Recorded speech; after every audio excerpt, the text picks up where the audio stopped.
Each day, Pope Leo XIV continues to offer us glimpses of where this pontificate is headed. Will he continue along the path Francis established, or is something new in the offing?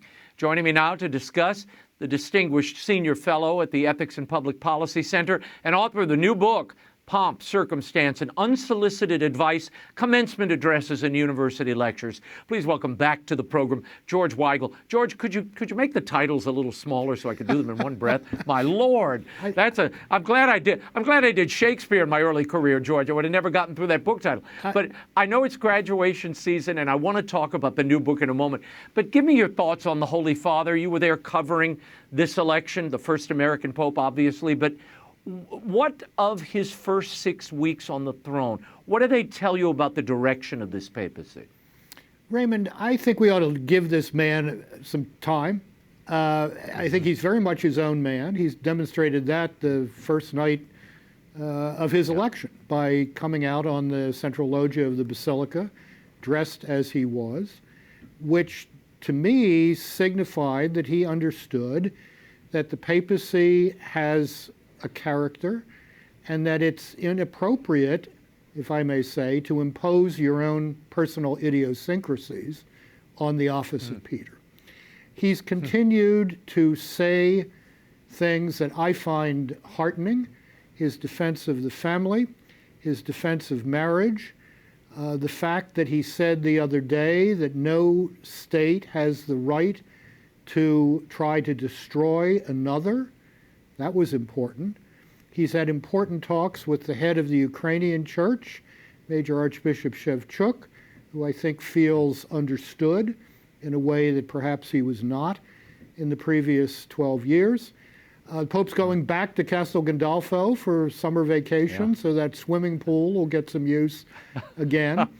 And despite the fact that he's a White Sox fan, no one is perfect, and the fact that he's a baseball guy is encouraging to me. Yeah. A new poll, a Pew poll out this week, George, that I when I saw it, I said, we have to ask George about this. 47% of U.S. adults, according to the survey, have a personal or family connection to Catholicism. 20% of U.S. adults identify as Catholic.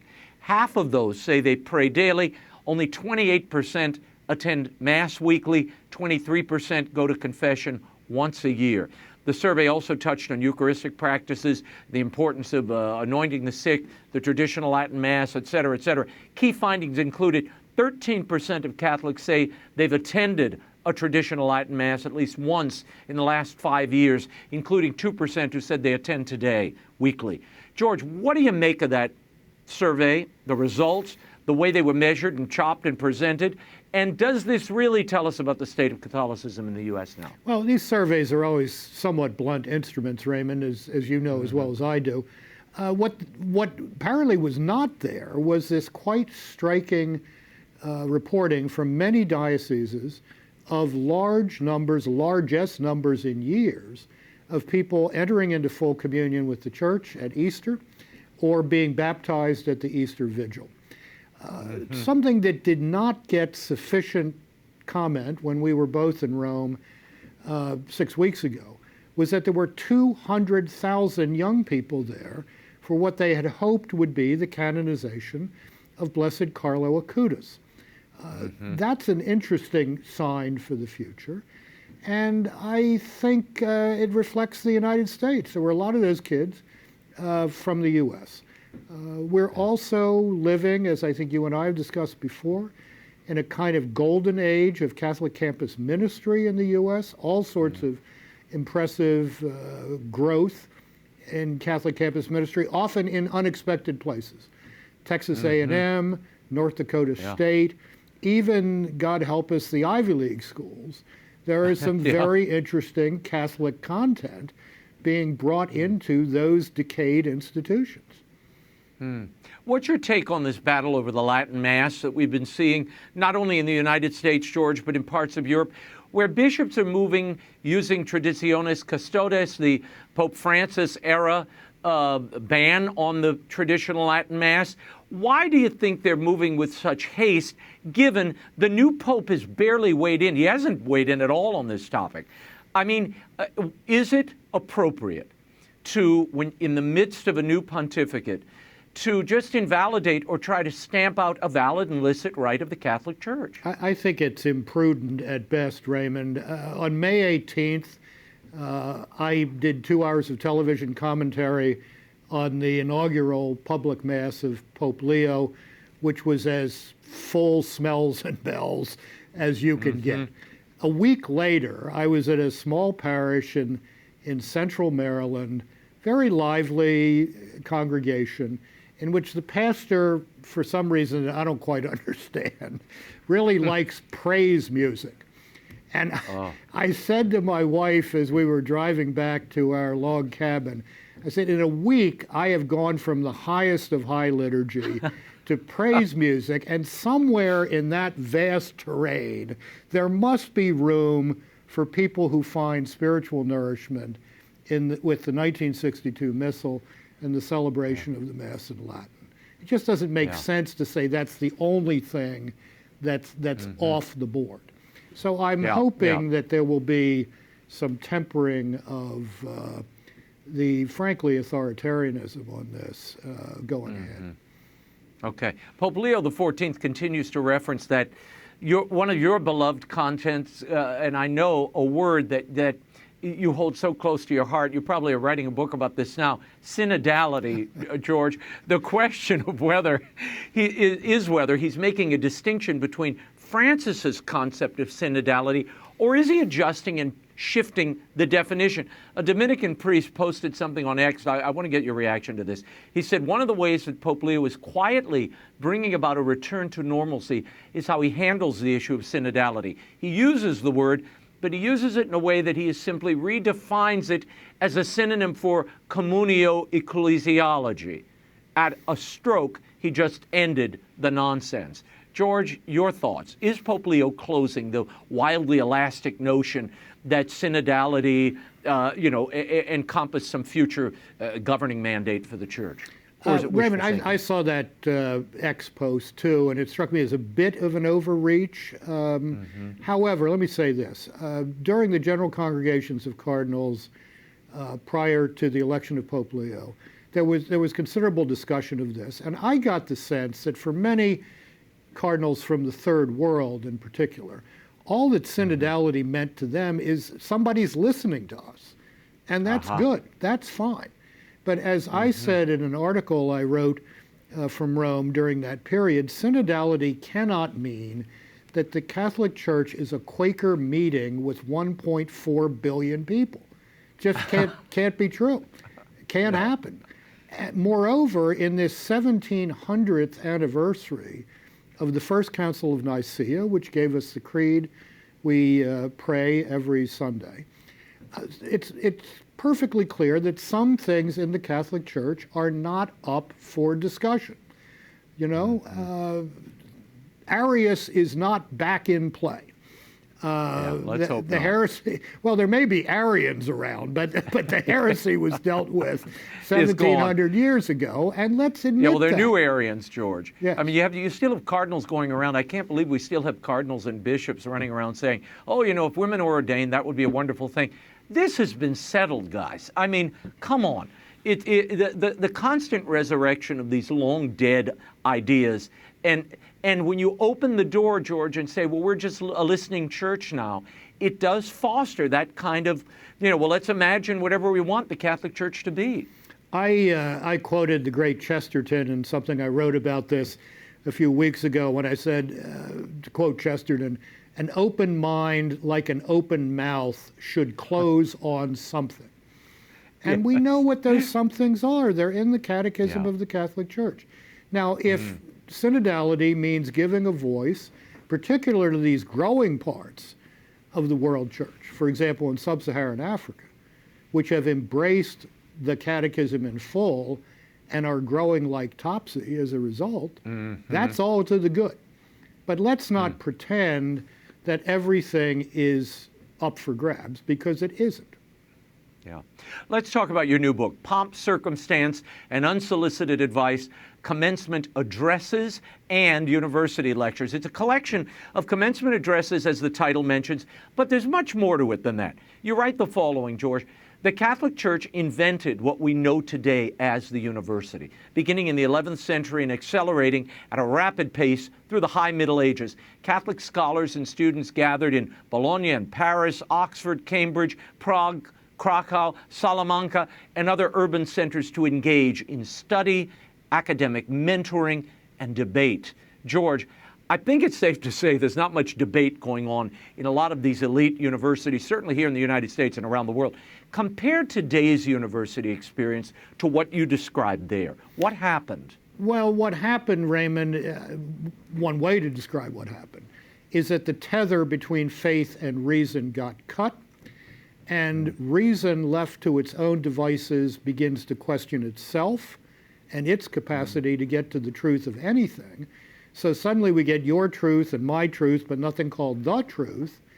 And then we have overprivileged little snowflakes shouting anti-Semitic genocidal chants on Columbia's campus. That's how you get there, by saying that there is no such thing as the truth, or as I quoted the former president of Harvard in that foreword, truth is an aspiration, not a possession. Well, I'm sorry, it is a possession. And it's not just that 2 + 2 always equals 4 in the base 10 system.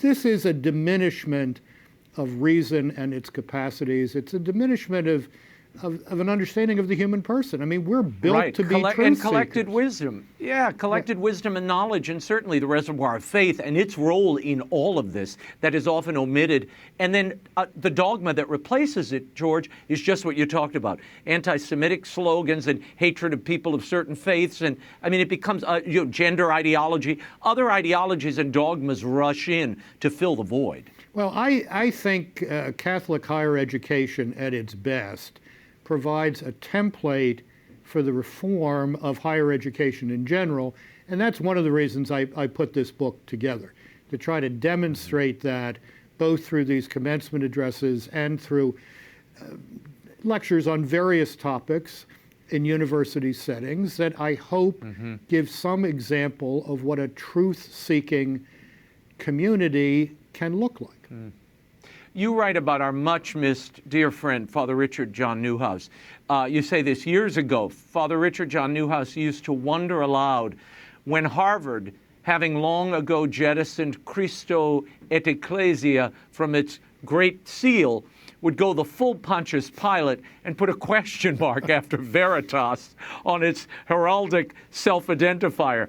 But even so, keen an analyst of American culture as Father Newhouse, who died in 2009, might not have been able to imagine that truth would be replaced by, quote, the context beloved by critical theory and other forms of cultural Marxism.